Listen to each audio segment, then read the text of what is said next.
What we're going to talk about here is something called the difference quotient. This is something that shows up in Algebra 2, Algebra 2 Honors, and pre-calculus, and sometimes in trigonometry classes. What you're going to do basically is evaluate this function using something called the difference quotient. So I'd like to just do a little mindless template here. See the minus sign? I put a minus sign on top and an H on bottom. And then I try to figure out what goes in the back of this minus sign. And I always bracket it up if there's more than one item for f of x. And what goes back here is f of x. F of x equals x squared plus 4x. And then this is where it gets a little confusing to some people. This function does not go up front. This function with x plus h in for x goes up front. So I set up this template, something squared, that means x squared, plus 4 times something. Now, the something is going to be this x plus h. So I pop in x plus h wherever there was an x up front. Now I have some foiling to do and some distributing to do, and I have to distribute the negative also, and that's a big mistake. In all these courses, people forget to distribute the negative. So I'm going to FOIL out x plus h, the quantity squared, and that's going to give me x squared plus 2hx plus h squared. I know a lot of people think it was just x squared plus h squared, but if you were to FOIL it, you get an hx and an hx twice, so that gives me 2hx. Then I distribute the 4, so that's plus 4x. Distribute the 4 plus 4h minus x squared, and don't forget, minus 4x all over h. Now I'm going to look for stuff to eliminate. I'm going to combine like terms, so x squared and negative x squared cancels out. Also, the negative 4x and the 4x cancels out, and that leaves me with 2hx plus h squared plus 4h all over h. Excuse me. Getting close to the end here. Now all I have to do is factor out an h from the top. So when I pull an h out, that's going to give me 2x plus h plus 4 all divided by this h. And they cancel out, and my final answer, lo and behold, is going to be 2x plus h plus 4.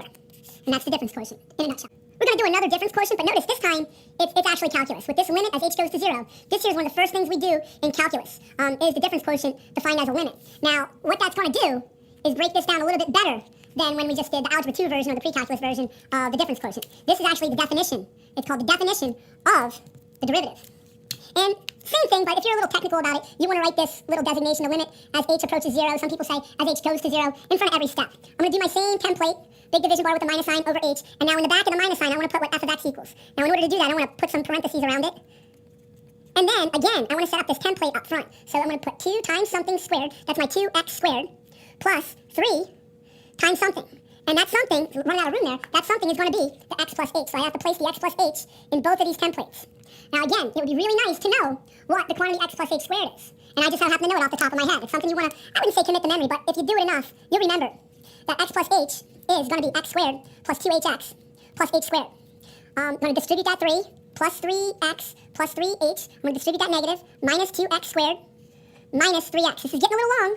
All over h. It's not that tedious, though. It goes pretty quickly once you get the hang of it. I'm going to bring down this designation limit as h goes to 0. Now I'm going to distribute that 2 across. So that's going to give me 2x squared plus 4hx plus 2h squared plus 3x plus 3h minus 2x squared minus 3x all over that h.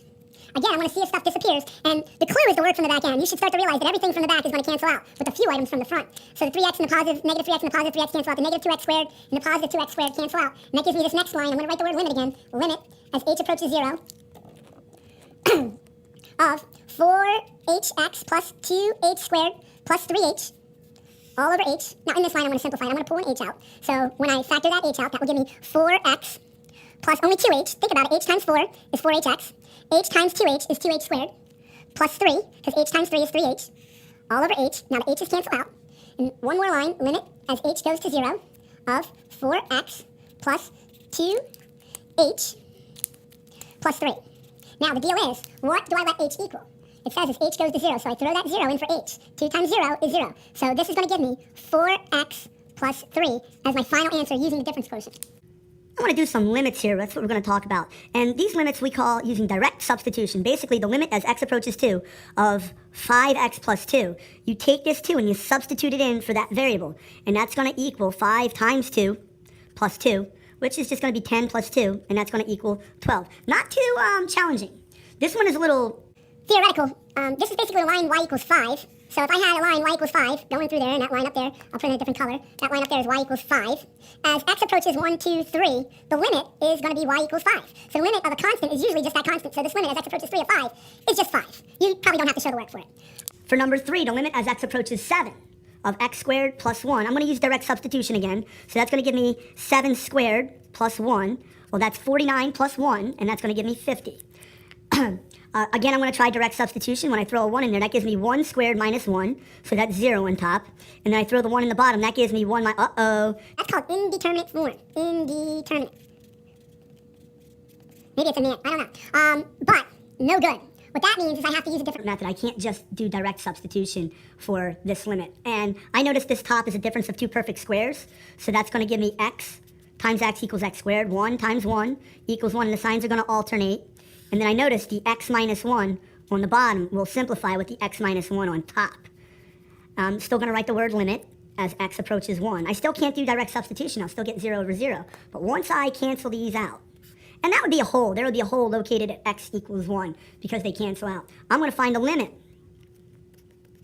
as x approaches 1 of just x plus 1. Now notice I can do direct substitution and put the 1 in for the x, and that will give me 1 plus 1. So the limit as x approaches 1 of this is actually going to equal 2. Another limit problem and another difference quotient. Again, this here is the prelude to calculus. This here difference quotient with the limit as the bottom approaches 0. There's a lot of other great videos, informational videos on this, of where this formula comes from. I just want to work towards the answer of finding the limit as h approaches 0 using the difference quotient of x squared minus 3. So I'm going to copy down the limit. I'm going to be very formal about this. Put my big division bar template. I'm going to throw some parentheses so I can put that in the back all over h. And now what I put in the back is that f of x. So that's x squared minus 3. And then I'm going to set the template up front. Something squared minus 3. So something squared minus 3. Now what do I put in for that something?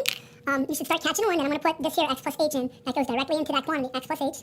And now I'm going to do a lot of algebra and evaluate this limit as h approaches 0. The limit as h approaches 0 of, it'd be nice to know what x plus h squared is, and I just so happen to do. That's x squared plus 2hx plus h squared minus 3. Distribute that negative, minus x squared, distribute that negative, plus 3 all over h. Now I'm going to see if anything cancels out. The limit as h approaches 0. Notice if I work from the back, the positive 3 and the negative 3 go away. The negative x squared and the positive x squared goes away. And that leaves me with just plain 2hx plus h squared all over h. Now I can factor an h out of the top. So when I pull that h out, that's going to give me h times 2x would equal 2hx plus h, because h times h would equal h squared all over h. And the h's cancel out. Now I'm going to do this one more time, I believe. The limit as h approaches 0 of 2x plus h. And when I substitute 0 in for that h, I get just plain 2x. Now there's a shortcut to do this. There's a shortcut to do this. Instead of doing all this work using the definition of derivative, you can use something called the power rule. And all that does is you take this exponent and you multiply it by the coefficient up front. And that would give me 2x. And then you subtract 1 from that exponent. So that would be 2x to the first. And this is technically x to the 0. Because x to the 0 is 1. 0 times negative 3 is 0. And when I subtract 1 from that, but 0 times anything is 0. So my answer using the power rule in about 3 seconds is the same as my answer using the definition of the derivative, which takes a little bit longer.